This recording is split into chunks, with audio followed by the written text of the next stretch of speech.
7 ans qu'il avait quitté la France. Après ces années d'exil, Michael Amar retrouve la capitale, émerveillé.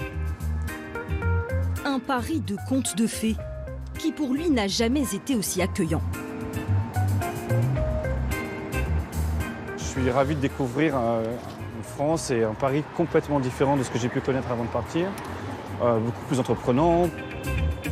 Il avait pourtant de quoi être heureux. Installé aux États-Unis, il dirigeait une start-up en pleine forme. Chiffre d'affaires, 12 millions d'euros. Mais il y a 2 ans, le chef d'entreprise rencontre le candidat Macron. Il est conquis. Votre déclic de retour, ça a été quoi? L'élection d'Emmanuel Macron. Ouais. Là, vous vous êtes dit, c'est le moment de rentrer.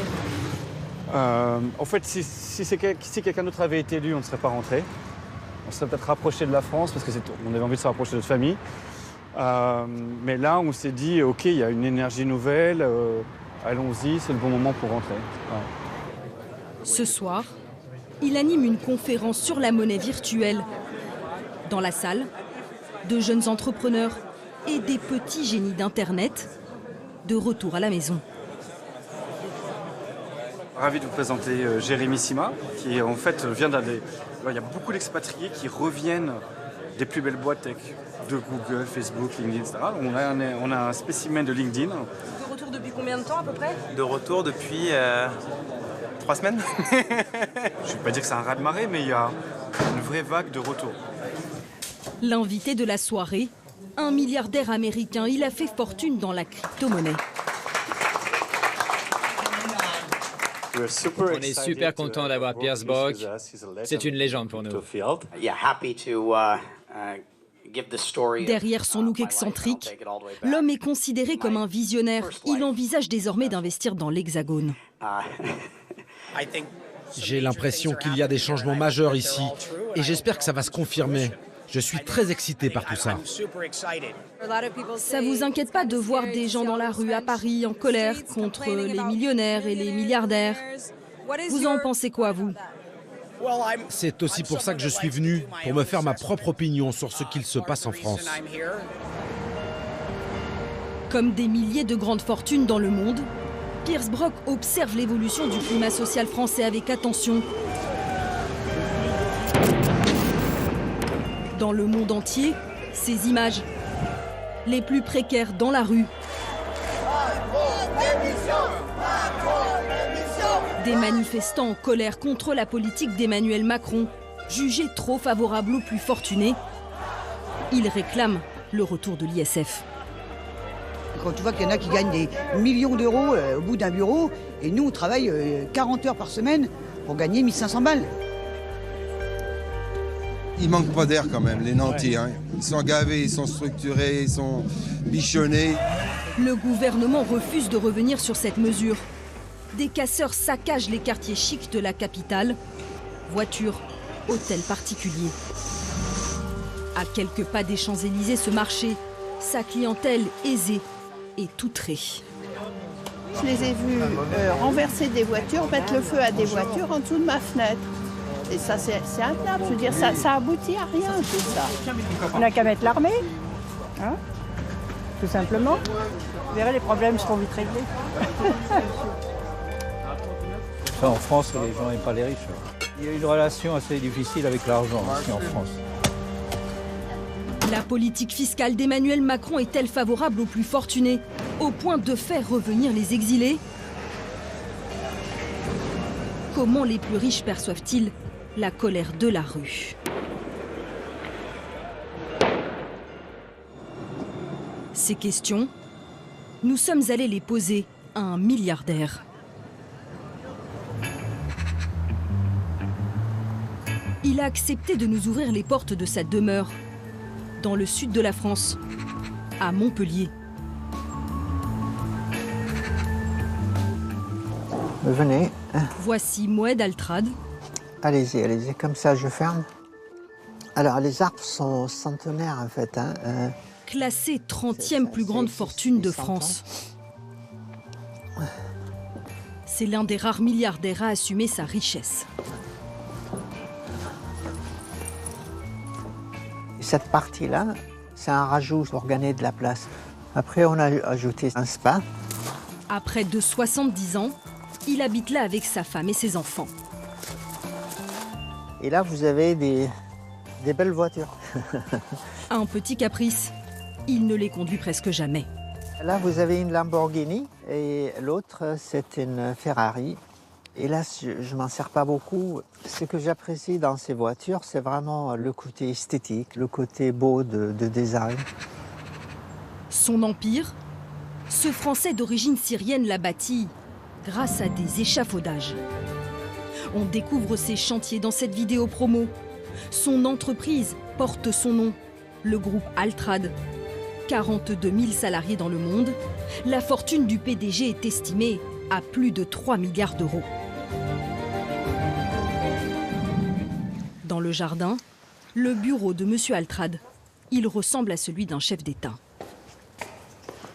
Vous avez ici l'ancien Premier ministre, Jean-Pierre Raffarin. C'est un homme que j'apprécie particulièrement, qui m'a décoré de la médaille de la Légion d'honneur.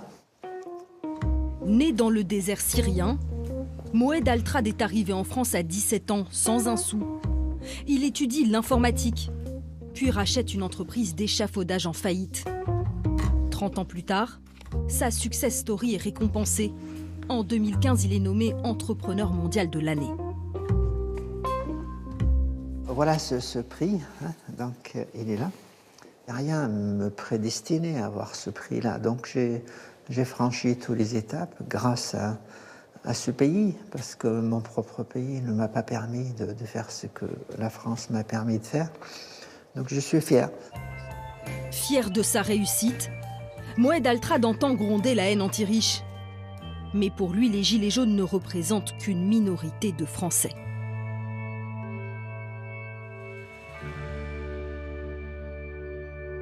Ce qui me gêne, si vous voulez, c'est cette crispation autour de l'argent et la stigmatisation d'une population qui reste indéfinie, mais qu'on appelle les riches. Mais qu'est-ce que ça veut dire riche? Vous avez quand même une très belle maison avec des voitures de luxe, vous avez une propriété conséquente.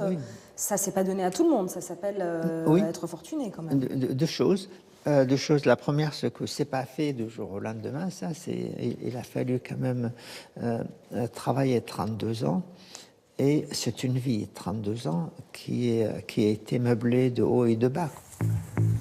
Moed Altrad a toujours payé ses impôts en France. Et grâce à la réforme fiscale d'Emmanuel Macron, il a encore moins de raisons de partir. Il va nous démontrer pourquoi. Le milliardaire nous invite dans ce jet privé. Loué près de 25 000 € la journée.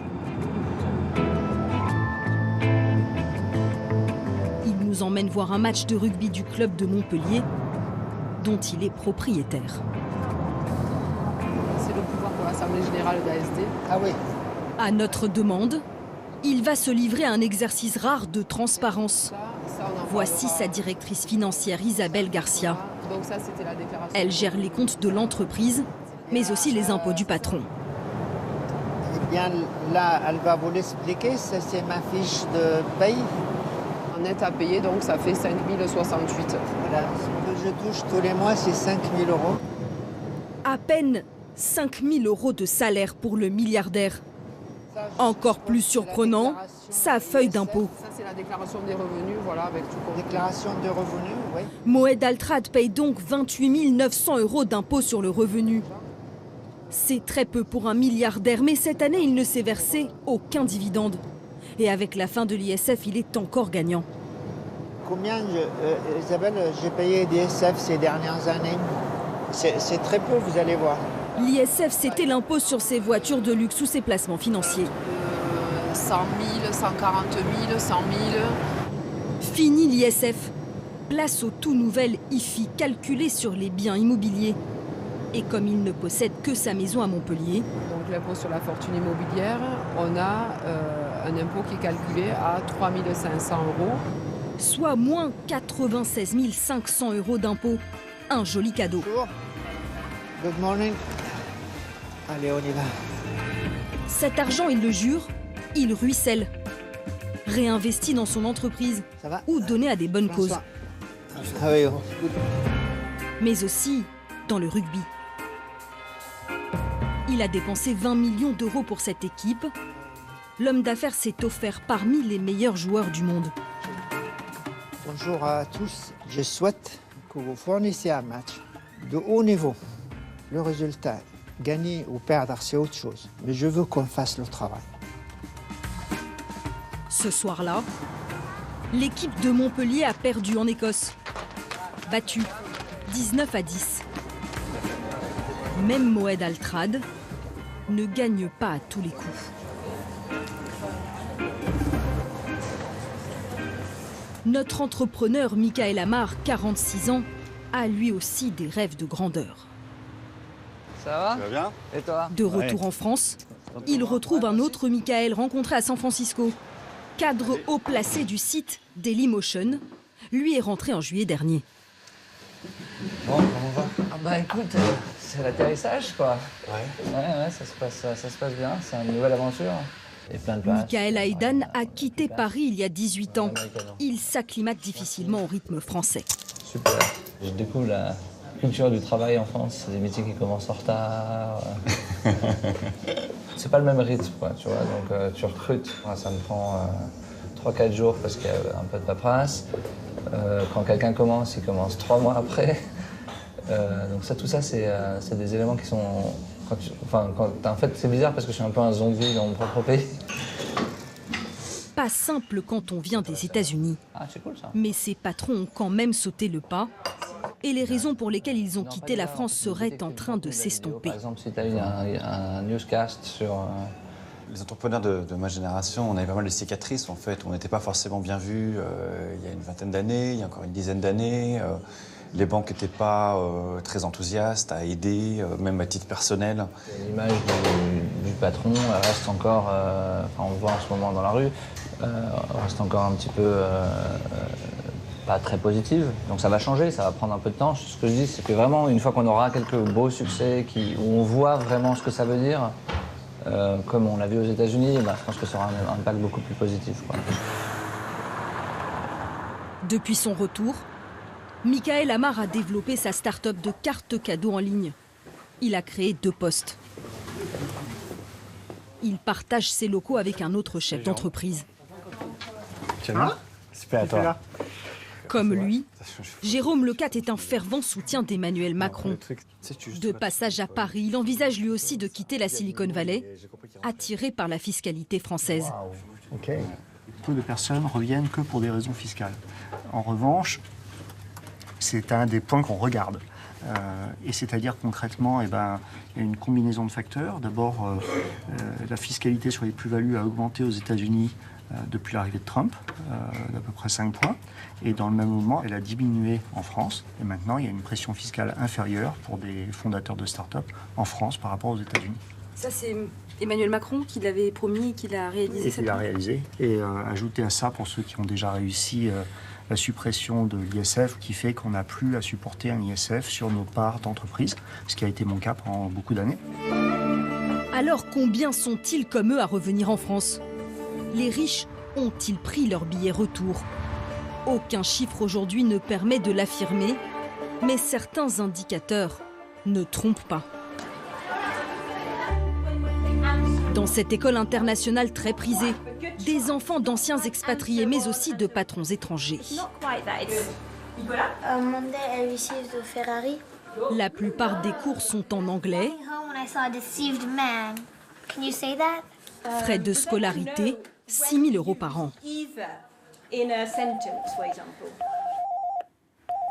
Depuis 2 ans, le téléphone sonne sans arrêt. Une trentaine d'appels par jour en moyenne.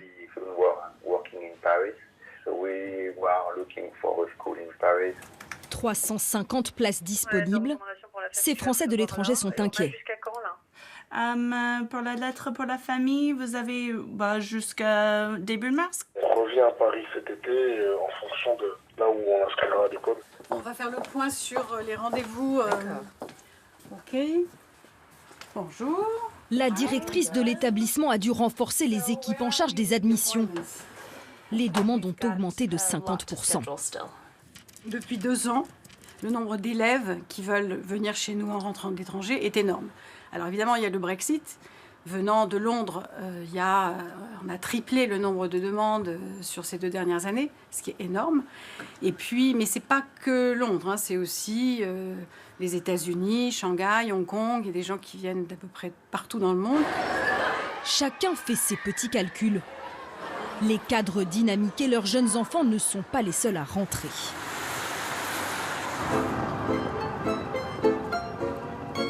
D'autres petits malins prennent également le chemin du retour. C'est à Milan que ce retraité franco-suisse nous donne rendez-vous, en toute discrétion. J'ai pas envie de mettre mon visage, sur ces déclarations, pour après les gens disent « Ah, tu as vu, c'est le salaud qui paye pas son ISF ». Nous l'appellerons Édouard. Dans les années 70, ce conseiller en patrimoine artistique quitte l'Hexagone pour travailler en Suisse et en Italie. C'est là, dans son pied-à-terre, qu'il nous accueille. Ce résident fiscal suisse a vite fait ses comptes. Il rentre au pays. Travaillant moins, donc ayant beaucoup moins de revenus, je dis il faut que je réduise un peu mon train de vie, il faut que je fasse un peu attention. Et je me suis rendu compte qu'une installation en vie en Suisse était tout de même assez coûteuse. J'ai fait un rapide calcul. Alors il y a la France et il y a la Suisse. Si vous voulez, quand j'étais résident en Suisse, dans la ville de Bâle, je payais 40 000 € d'impôt sur la fortune, que je ne paye plus, qui en France devient 0. Je ne payerai plus mon assurance privée de maladie étant éligible à cette sécurité sociale. Alors, IFI... C'est l'impôt sur sa fortune immobilière que notre retraité continue de payer en France, 15 000 €. Résultat de son calcul, en déménageant sa résidence fiscale, il économise 55 000 € par an grâce à la fin de l'ISF et à la sécurité sociale gratuite en France. Qu'est-ce que vous répondez à ceux qui vous disent « vous allez venir profiter d'un système pour lequel vous n'avez jamais cotisé » ? Alors c'est absolument vrai, je vais avoir le droit à la sécurité sociale française gratuitement, dans le sens que je n'ai jamais cotisé. Mais par exemple, moi qui ai pour 30 ans payé la sécurité sociale italienne, je ne peux pas en utiliser je ne recevrai pas 1 centime. C'est absolument vraisemblable, écoutez. Après 43 ans d'exil, Édouard a tranché. Comme pour les autres, ce sera la France. Sûrement plus pour ses cadeaux fiscaux que par amour du drapeau.